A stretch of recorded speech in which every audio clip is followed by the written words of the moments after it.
नमस्कार। My TV समाचारमा स्वागत गर्दछु। म मुस्कान समानी। नेकपा प्रचण्ड माधव समूहले गल्ती स्वीकार गर्न र प्रतिनिधि सभा विघटनको निर्णय सच्याउन प्रधानमन्त्री केपी शर्मा ओलीलाई आग्रह गरेका छन्। नभए ओलीको पतन असम्भावी भएको नेताहरूले बताएका छन्। प्रधानमन्त्री ओलीको सिफारिसमा राष्ट्रपतिले संसद विघटन गरेर मध्यावधि निर्वाचन घोषणा गरेपछि सत्तारूढ नेपाल कम्युनिस्ट पार्टी नेकपा दुई समूहमा विभाजित भएको छ।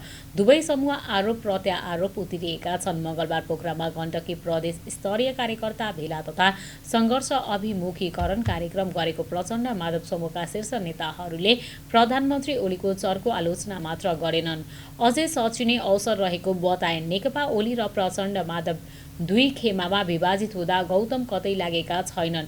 उनले शनिबार मात्र नेकपा एकता अभियान घोषणा गरेका छन्। अर्का अध्यक्ष पुष्पकमल दाहाल प्रचण्डले सचिन तयार नभए ओलीको पतन अनिवार्य भएको बताएका छन्। नेपाल भारत संयुक्त आयोगको बैठक आगामी माघ 1 गतेदेखि भारतमा हुने भएको छ। 3 दिने बैठकमा सहभागी हुन परराष्ट्र मन्त्री प्रदीप कुमार गेवाली बिहिबार नयाँ दिल्ली पुग्नेछन्।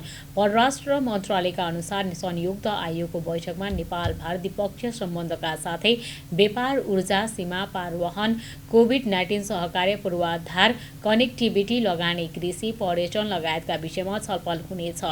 भारत भ्रमणका क्रममा परराष्ट्र मन्त्री गेवालीले उच्च स्तरीय राजनैतिक भेटवार्ताहरू पनि गर्ने भनिएको छ। मन्त्रीको भ्रमण टोलीमा परराष्ट्र सचिव, स्वास्थ्य सचिव लगायतका अधिकारी पनि रहनेछन्।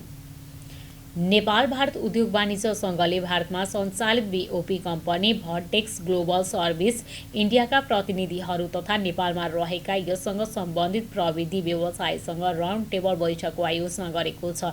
नेपालमा भारतीय लगानीका विभिन्न कार्यक्रमहरू ल्याउने प्रयास स्वरूप सो कार्यक्रमको आयोजना गरिएको हो। सङ्घका अध्यक्ष श्रीमती सृजना राणाले अबको दिनमा एक्लैले मात्रै सबै थोक गर्छु वा गर्न सक्छु भनेर अघि बढ्न गाह्रो भएको र विभिन्न सेवा प्रदायक तथा संस्थाहरूबीच एक आपसका समन्वय गरी अघि बढ्नुपर्ने आवश्यकतामा जोड दिइन्। कार्यक्रमका सङ्घका उपाध्यक्ष सुनिल केसीले नेपालमा पनि हाल विभिन्न क्षेत्रमा विद्यमान कार्यगत अवसरहरूलाई कम खर्चमा प्रभावकारी रूपमा कार्य सम्पादन तथा जनशक्ति व्यवस्थापन गर्ने तथा कार्यरत जनशक्तिलाई थप प्रभावकारी बनाउन आवश्यक रहेको बताएका छन्।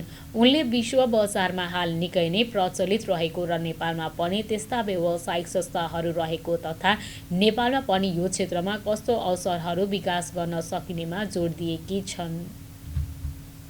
कराते खेलाडी मन्दी काजी श्रेष्ठ र पौडी खेलाडी गौरीका सिंह वर्षको उत्कृष्ट खेलाडी घोषित भएका छन्। नेपाल खेलकुद पत्रकार मञ्चले आयोजना गरेका पल्सल स्पोर्ट अवार्ड 2076मा मन्दी पुरुषतर्फ र गौरीका महिलातर्फ उत्कृष्ट खेलाडी घोषित भएका छन्। कोभिड-19का कारण स्वास्थ्य प्रोटोकललाई ध्यानमा राख्दै सेमी भर्चुअल रूपमा आयोजना गरिएको समारोहमा पल्सर सुभाष तामाङ उत्कृष्ट युवा खेलाडी र टेक्वान्डोका नवीन कुमार श्रेष्ठ वर्ष प्रशिक्षक घोषित भएका छन्। भलिबलले 2 अवार्ड जित्दा महिला राष्ट्रिय भलिबल टिमकी कप्तान अरुणा शाहीले लोकप्रिय खेलाडीको अवार्ड जितिन्। टेक्वान्डोका आशय साक्य र एथलेटिक्सका सन्तोषी श्रेष्ठ स्पेशल अवार्डबाट सम्मानित भए। टेबल टेनिस खेलाडी द्वय गीता छेत्री र सिजरिन शाह लाइफटाइम एचिभमेन्ट अवार्डबाट सम्मानित भए। यस्तै दिगम्ब सिंह चेम्जोङ्गले पारा सम्मान अवार्ड जिते। ललितपुरको सातो बाटो स्थित कराते हलमा सेमी फाइनल भर्चुअल आयोजना अवार्डमा युवा तथा खेलकुद मन्त्री दावा तामाङ लामा, राष्ट्रिय खेलकुद परिषद राखेपका सदस्य सचिव रमेश कुमार सिलवाल, उद्योग वाणिज्य महासङ्घका अध्यक्ष शेखर गोल्छा लगायतले विजेता खेलाडीलाई अवार्ड वितरण गरेका थिए।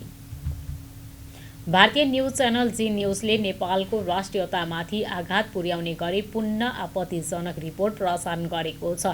जी न्युजले नेपालको सर्वोच्च शिखर सगरमाथामा भारतले दाबी गर्नुपर्ने र त्यसको नाम पनि फेर्नुपर्ने भन्दै रिपोर्ट प्रसारण गरेको हो। जी न्युजका प्रधान सम्पादक सुधीर चौधरीले काला पत्थर पुगेर सगरमाथालाई पृष्ठभूमिमा राखेर भनेका छन्, अब भारतले माउन्ट एभरेस्टमाथि आफ्नो दाबी सारा विश्वका अगाडि राख्नुपर्छ। उनले सगरमाथाको नाम राधानाथ सिकदर राख्नुपर्ने समेत बताएका छन्। चौधरीका अनुसार राधानाथ सिकदरले पहिलो पटक सगरमाथाको उचाइ नापेका थिए, त्यसैले सगरमाथाको नाम पनि उनैको नामबाट प्रधानमन्त्री केपी शर्मा ओलीले बालुवाटार स्थित निवासमा बोलाएर अन्तर्वार्ता दिएका थिए। यसअघि जी न्युजले प्रधानमन्त्री केपी शर्मा ओली र नेपालका लागि चिनिया राजदूत हुइ यान्छी बीचको कपोलकल्पित संवादसहित आपत्तिजनक रिपोर्ट बजाइएको थियो। त्यसको विरोधमा नेपालका केबल अपरेटरहरूले जी सहितका केही भारतीय च्यानलहरूको प्रसारणमा रोक लगाएका थिए।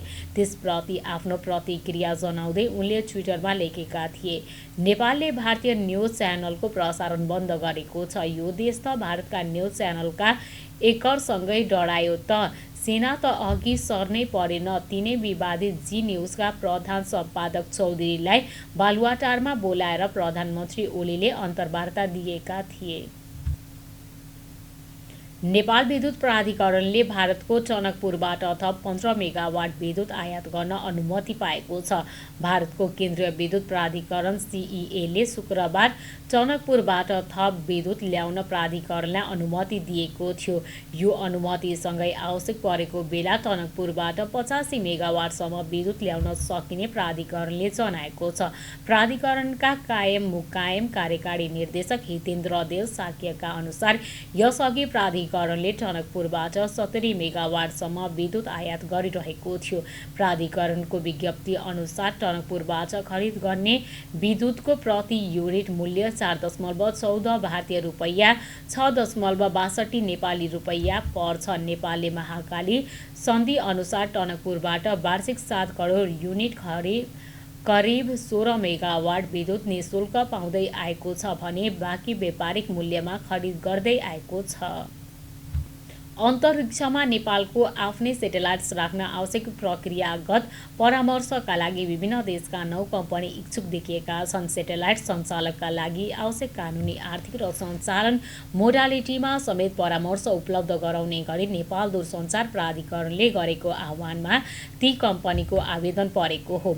प्राधिकरणका अनुसार आवेदन दिनेमा चीन, फ्रान्स, बेलायत, भारत, दुबई, सिङ्गापुर, जर्मनीका विभिन्न कम्पनी छन्। अन्तर्राष्ट्रिय दूरसञ्चार संगठन 9 आइटियुले अन्तरिक्षमा सेटेलाइट्स राख्न सक्ने गरी नेपाललाई 2वटा अर्बिटल स्लट उपलब्ध गराएको छ। यही स्लटमध्ये उपयुक्त छनौट गर्ने, सहकार्यमा सेटेलाइट सञ्चालन गर्न सक्ने नेटवर्क क्षमता र सेटेलाइट्स प्रविधिमा भएका पछिल्ला परिवर्तनको जानकारी राख्ने, सेटेलाइट्स निर्माताबीच तुलनात्मक अध्ययन गर्ने, सेटेलाइट स्थापनाको खर्च तथा त्यसबाट भविष्यमा हुने आम्दानीको आकलन गरेर प्राधिकरणलाई परामर्श उपलब्ध गराउनु पर्नेछ। प्राधिकरणका अनुसार आवेदन दिनेमा चीनको बेइजिङ स्पेसकी टेक्नोलोजी, फ्रान्सको युरो कन्सल्ट, बेलायतको लन्डन इकोनोमिक्स र किस्पे टिम जेबी, भारतको केपीएमजी एग्रोजेबी, संयुक्त राज्य अमेरिकाको स्पेस पार्टनरसिप इन्टरनेसनल, दुबईको S3 टेलिङ, सिङ्गापुरको सेलेस्टिकल कन्सल्टिङ सर्भिसेस र जर्मनीको स्पेस टेक पार्टनर्स रहेका छन्। आवेदन दिएका मध्ये 3 वा 6 वटाको संक्षिप्त सूचीबढीमा 15 दिनभित्र सार्वजनिक गरिने प्राधिकरणका प्रवक्ता मीन प्रसाद आचार्यले जानकारी दिनुभएको छ। लोकसेवा आयोगले नायब सुब्बा नासु पदमा 843 जनाका लागि विज्ञापन खुलाएको छ। खुल्लाबाट 411 र ज्येष्ठता र कार्यक्षमता मूल्याङ्कन बटुवाबाट 432 जना पदपूर्ति गर्ने गरी लोकसेवाले बुधबार नासु अप्रावाधिक पदमा विज्ञापन प्रकाशित गरेको हो। काठमाडौँ कार्यालयबाट खुल्लामा 150, ज्येष्ठताबाट 98 र कार्यक्षमताबाट 48 गरी जम्मा 296 जनाका लागि विज्ञापन खुलाइएको छ। यसै गरी धनकुटा कार्यालयबाट खुल्लामा 47, ज्येष्ठताको आधारमा 31 र कार्यक्षमताको आधारमा 18 गरी 96 जनाका लागि विज्ञापन प्रकाशित भएको छ। जलेश्वर कार्यालयबाट खुल्लाबाट 49, ज्येष्ठताको आधारमा 49 र कार्यक्षमताको आधारमा 23 जना गरी कुल 121 जना सुब्बाको पदपूर्ति गरिनेछ। पोखरा कार्यालयबाट खुल्लाबाट 52, ज्येष्ठताको आधारमा 35 र कार्य क्षमताको आधारमा 17 जनाको पदपूर्ति हुने लोकसेवा आयोगले जनाएको छ। बुटवल कार्यालयबाट खुल्ला मार्फत 53 जनाको पदपूर्ति हुनेछ। यस कार्यालयबाट ज्येष्ठताको आधारमा 37 र कार्यक्षमताको आधारमा 22 जनालाई बढुवा गरी पदपूर्ति गरिनेछ। सुर्खेत कार्यालयबाट खुल्लामा 23, ज्येष्ठताको आधारमा 19 र कार्यक्षमताको आधारमा 10 गरी कुल 52 जना नासुको पदपूर्ति हुनेछ। यसै गरी दिपाल कार्यालयबाट खुल्लामा 37 जनाको विज्ञापन खुलेको छ। यस कार्यालयबाट ज्येष्ठताको आधारमा 16 र कार्यक्षमता मूल्याङ्कनबाट 9 जनाको बढुवा गरी पदपूर्ति गरिने लोकसेवा आयोगले जनाएको छ। प्रतिनिधि सभा विघटन विरुद्धको रिटमाथि आज सर्वोच्च अदालतको संवैधानिक इजलासमा सुनवाई हुँदैछ। संवैधानिक इजलासमा सुनवाई गर्ने भने निर्णय आज हुनेछ। प्रतिनिधि सभा विघटन विरुद्धको रिट निवेदन दिने 13 जनामध्ये 11 जनाले बृहत्पूर्ण इजलासमा सुनवाईको माग गरेका छन्। प्रधान न्यायाधीश चोलेन्द्र शमशेर जबरा तथा न्यायाधीश हरिकृष्ण कार्की, विशम्बर प्रसाद श्रेष्ठ, अनिल कुमार सिन्हा र तेजबहादुर केसीको संवैधानिक इजलासमा सुनवाई सुरु भएको कार्कीले इजलासमा नबस्ने घोषणा गरिसक्नु भएको छ। प्रधान न्यायाधीश जबराले आजको इजलासमा कार्कीको ठाउँमा अर्का न्यायाधीश टोक्नु हुने सर्वोच्च अदालतले जनाएको छ। संवैधानिक इजलासमा प्रधान न्यायाधीश सहित प्रधान न्यायाधीशले टोकेका अन्य 5 न्यायाधीश रहने व्यवस्था छ। यही 10 पुस गते अदालतको संवैधानिक इजलासले प्रतिनिधि सभा विघटन गर्नुपर्ने कारण सहित लेखी जवाब पेश गर्न सरकारका नाममा आदेश जारी गरेको थियो। राष्ट्रपति कार्यालय, प्रधानमन्त्री तथा मन्त्री परिषदको कार्यालय र सभामुखबाट महान्यायाधिवक्ताका कार्यालय मार्फत लेखी जवाब पेश भइसकेको छ। सर्वोच्च अदालतले कक्षा 11 को नयाँ पाठ्यक्रम लागू गर्ने बाटो खुला गरिदिएको छ। न्यायाधीश तेजबहादुर केसी र प्रकाश कुमार ढुङ्गानाको संयुक्त इजलासले नयाँ पाठ्यक्रम लागू नगर्न माग गर्दै दायर भएका निवेदन खारेज गर्ने फैसला मनाएको हो।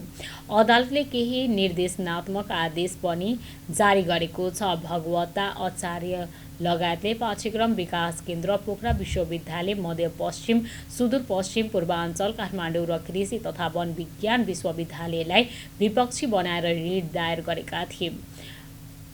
प्रारूप अनुसार पाठ्यक्रम बनेर कार्यान्वयनमा पाएको 8 महिनापछि अधिकार क्षेत्रको विषयमा प्रश्न उठाएर अदालतमा रिट दर्ता भएको हो। पाठ्यक्रम विकास केन्द्रले गत भदौदेखि कक्षा 11 को नयाँ पाठ्यक्रम लागू गरेको थियो। 19 कार्तिकमा अर्यालले दायर गरेको रिटमा सर्वोच्चका न्यायाधीश पुरुषोत्तम भण्डारीको एकल इजलासले कक्षा 11 र 12 को नयाँ पाठ्यक्रम तत्काल लागू नगर्न आपतकालीन आन्तरिक आदेश दिएको थियो। आन्तरिक आदेशपछि कक्षा 11 मा अधिकांशले नयाँ पाठ्यक्रम अनुसार पढाएका थिए, तर केही विद्यालयले पुरानो पाठ्यक्रमसँग मिल्दोजुल्दो विषय र केही विद्यालयले पुरानै पाठ्यक्रम अनुसार पठाएका थिए। सर्वोच्चले नयाँ पाठ्यक्रम लागू नगर्न आदेश दिँदा हाल कक्षा 11 लाई कुन पाठ्यक्रम पठन गराउने भन्ने अन्यल अन्त्य भएको छ। रसियाले आफूले उत्पादन गरेको कोरोना खोप स्पुत्निक भी सकेसम्म छिटो नेपाललाई उपलब्ध गराउन तयारी रहेको बताइएको छ। अन्तर्राष्ट्रिय समाचार संस्था रोयटर्सले रसियाको विदेश मन्त्रालयलाई उद्धृत गर्दै 25 मिलियन 2 करोड 50 लाख डोज खोप उपलब्ध गराउन तयार रहेको उल्लेख गरेको छ। केही महिना यता रसियाले आफू नेपाललाई खोप उपलब्ध गराउन तयार रहेको बताइएको छ। केही दिन अगाडि स्वास्थ्य मन्त्री हृदेश त्रिपाठीले पनि भारत, चीन, रसिया लगायतका मुलुकहरूसँग खोपको बारेमा कुराकानी भइरहेको बताएका छन्। देशका अधिकांश भागको मौसम बुधबार अधिकांशदेखि सामान्य बदली हुने सम्भावना रहेको जल तथा मौसम पूर्वानुमान महाशाखाले जनाएको छ। अहिले देशमा कुनै उल्लेखनीय मौसमी प्रणालीको प्रभाव नरहे पनि स्थानीय वायुको प्रभावका कारण केही क्षेत्रको मौसम प्रभावित भएको हो। हाल देशको पहाडी भूभागमा आंशिक बदली भएको छ भने तराई भूभागमा हुस्सु कुहिरो लागेको छ। बुधबार दिउँसो प्रदेश 1, प्रदेश 2, बागमती प्रदेश, गण्डकी प्रदेश र लुम्बिनी प्रदेशका आंशिकदेखि सामान्य बदली रही देशका अन्य क्षेत्रको मौसम सामान्यतया सफा रहनेछ। प्रतिबन्धित लागु औषध खैरो हिरोइन सहित कञ्चनपुरका 3 जनालाई मङ्गलबार प्रहरीले पक्राउ गरेको छ। विशेष सूचनाका आधारमा जिल्ला प्रहरी कार्यालय कञ्चनपुर क्षेत्रीय अनुसन्धान आरआइटीबाट खटिएको टोलीले भीमदत्त नगरपालिका 18बाट 1 र बेदकोट नगरपालिका 9बाट 2 जनालाई खैरो हिरोइन सहित पक्राउ गरेको हो।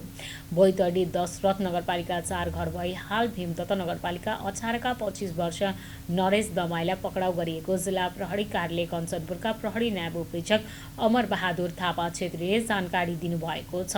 पक्राउ परेका दमाईको साथबाट 14 ग्राम 420 मिलिग्राम खैरो हिरोइन बरामद गरिएको छ। यसै गरी बेदकोट नगरपालिका 9का 30 वर्ष भीम बहादुर विष्ट र 27 वर्ष हिक्मत विष्टलाई लालपुरबाट 3 ग्राम 240 मिलिग्राम खैरो हिरोइन सहित पक्राउ गरिएको प्रहरी नायब उपरीक्षक थापाले बताउनु भएको छ। अब अन्तर्राष्ट्रिय खबर। कोरोना भाइरस कोभिड-19 विरुद्धको खोप कार्यक्रम विश्वका 30 देशमा सुरु भइसकेको छ, तर नेपाल र नेपाल जस्ता मुलुकमा कहिलेसम्म खोप आइपुग्छ भन्ने अझै अनिश्चित छ। खास गरी कहाँबाट खोप ल्याउने भने प्रश्न महत्त्वपूर्ण छ। विश्वमा उपलब्ध हुने 60% खोप भारतमा बन्ने गरेका छन्, तर कोरोनाको खोप विकासमा बेलायत र अमेरिका भारतभन्दा अगाडि रहे। अमेरिकी कम्पनी फाइजरले जर्मन खोप निर्माता बायोन्टेकसँग मिलेर बनाएको खोपले सबैभन्दा पहिला विश्व स्वास्थ्य सङ्गठन WHOबाट अनुमति पाएको छ। त्यस्तै अर्को अमेरिकी कम्पनी मोडर्नाले विकास गरेको कोरोना खोपको पनि अमेरिका सहितका केही मुलुकमा अनुमति पाइसकेको छ। बेलायतको अक्सफोर्ड युनिभर्सिटीले घरेलु कम्पनी एस्ट्राजेनेकासँग मिलेर विकास गरेको कोरोना खोपको पनि बेलायत र भारत लगायत केही मुलुकमा अनुमति पाएको छ। यो खोप अनुमतिको लागि अक्सफोर्ड युनिभर्सिटीले भारतीय कम्पनी सेरम इन्स्टिच्युटसँग सम्झौता गरेको छ। अब खेल खबर। लिग लिडर एटलेटिको माड्रिडले स्पेनिस ला लिगामा सेभियालाई पराजित गर्दै शीर्ष स्थानमा 4 अङ्कको अग्रता बनाएको छ। मङ्गलबार राति भएको खेलमा एटलेटिकोले सेभियालाई 2-0 गोलले पराजित गरेको हो। घरेलु मैदानमा भएको खेलमा एटलेटिकोले दुवै हाफमा 1-1 गोल गरेको थियो। एटलेटिकोलाई जित दिलाउन एन्जल कारे र सउल निजुएजले 1-1 गोल गरे। खेलको 17औं मिनेटमै कोरोएले गोल गर्दै एटलेटिकोलाई अग्रता दिलाएका थिए। 76औं मिनेटमा सउलले गोल गर्दै टोलीलाई 2-0 को जित दिलाए। जितपछि एटलेटिकोले सहरै प्रतिद्वन्दित रियलमाथि 4 अङ्कको अग्रता बनाएको छ। 16 खेलबाट एटलेटिकाले 41 अङ्क जोडेको छ। दोस्रो स्थानको रियल मड्रिडको 18 खेलबाट 37 अङ्क रहेको छ। एटलेटिकोले अझै 2 खेल कम खेलेको छ। यस्तै बार्सिलोनाले 18 खेलबाट 34 अङ्कसहित तेस्रो स्थानमा छ। 17बाट 30 अङ्क रहेको सेभिया छैटौं स्थानमा रहेको छ। ला लिगाकै अर्को खेलमा ग्रान्डाले ओसासुनालाई 2-0 ले हराएको छ। माइटिभी समाचार अहिलेलाई यति नै। अर्को समाचारको साथमा पुनः उपस्थित हुने नै छौँ। तबसम्म समाचारका सम्पूर्ण युनिटसँगै म मुस्कान समानी पनि बिदा चाहन्छु। सञ्चार जगतको सहयात्री माइटिभी हेर्दै रहनुहोला। नमस्कार।